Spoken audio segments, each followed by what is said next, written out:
ఈరోజు మనం ధనవంతురాలి గిన్నె కథలోని అసలు విషయమేంటో క్లుప్తంగా చూద్దాం.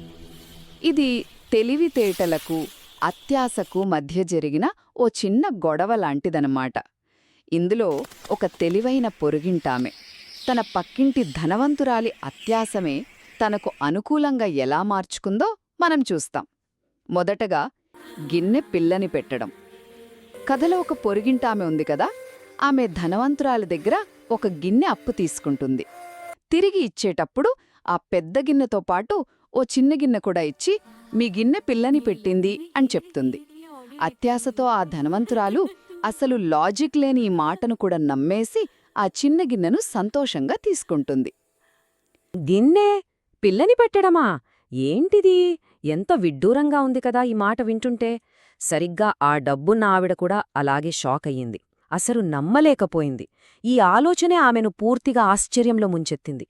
ఇక్కడే అస్సలు కథ మొదలవుతుంది. దురాశ అనే వల నెమ్మదిగా రంగంలోకి దిగింది. మరి ఆ డబ్బున్న ఆవిడ ఈ ఎరను ఎలా మింగిందో చూద్దాం.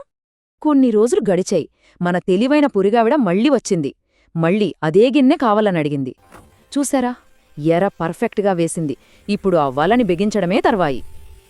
ఈసారి మాత్రం ఆ డబ్బున్న ఆవిడ రియాక్షన్ చూడాలి. భలే సంతోషంగా గిన్నె ఇచ్చేసింది. చూశారా ఆమె మైండ్ సెట్లో ఎంత మార్పొచ్చిందో? ఇప్పుడు ఆమెలో ఆశ దురాశగా మారింది. తన గిన్నె మళ్లీ పిల్లని పెడుతుందని, ఇంకో చిన్న గిన్నె ఫ్రీగా వస్తుందని ఆశగా ఎదురుచూస్తుందన్నమాట. ఇప్పుడు కథ క్లైమాక్స్కి వచ్చేసింది. చాలా రోజులు గడుస్తున్నాయి, వారాలు గడుస్తున్నాయి, కాని గిన్నె మాత్రం తిరిగి రాలేదు. దీంతో ఆ డబ్బున్నావిడికి టెన్షన్ మొదలైంది. ఇక లాభం లేదు, నేనే స్వయంగా వెళ్ళి అడగాలి అని డిసైడ్ అయింది. కాని ఆ పొరుగింటికి వెళ్ళి అణికినప్పుడు ఆమెకు ఊహించని షాక్ తగిలింది. ఏంటంటే ఆ గిన్నె అసలు లేనేలేదు. అప్పుడు ఆ పొరుగావిడ ఏడుపు మొహం పెట్టి చాలా బాధగా ఒక షాకింగ్ న్యూస్ చెప్పింది. అయ్యో, మీ గిన్నె చనిపోయిందండీ అని. ఆలోచించండి, గిన్నె పిల్లని పెట్టింది అన్నమాట ఎంత వింతగా ఉందో, గిన్నె చనిపోయింది అన్నమాట కూడా అంతే వింతగా, అసంబద్ధంగా ఉంది. సరే, ఇక్కడే ఈ కథలోని అసలు బ్యూటీ అంతా ఉంది. ఆ లాజిక్తో వేసిన మాస్టర్ ప్లాన్ ఏంటో ఇప్పుడు వెడమరిచి చూద్దాం. ఇక ఆ డబ్బున్న ఆవిడికి కోపం కట్టలు తెంచుకుంది.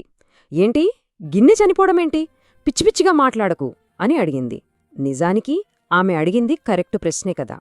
ఆ పొరుగావిడ అబద్ధం చెప్తోందని, ఇక దొరికిపోయిందని ఆమె అనుకుంది. కాని ఇక్కడే ఆ తెలివైన పొరుగావిడ తన బ్రహ్మాస్త్రాన్ని ప్రయోగించింది. చాలా ప్రశాంతంగా అంది, గిన్నె పిల్లల్ని కంటుందని నమ్మినప్పుడు మరది చనిపోతే ఆశ్చర్యపోవడమెందుకు అని. బూమ్! ఒక్క దెబ్బతో ఆ డబ్బున్న ఆవిడ ఒప్పుకున్న లాజిక్నే ఆమెకు రివర్స్లో వాడేసింది. చెప్పుకున్న తీరాలి, తప్పదు. సో ఈ కథలో మనం నేర్చుకోవాల్సిన అస్సలు నీతి ఇదే. దురాశ అనేది మనకు అనుకూలంగా ఉండే అబద్ధాలను ఇట్టే నమ్మేలా చేస్తుంది. కాని అదే దురాశ మనకు ఇబ్బంది పెట్టే నిజాల ముందు మనల్ని చాలా బలహీనుల్ని చేసేస్తుంది.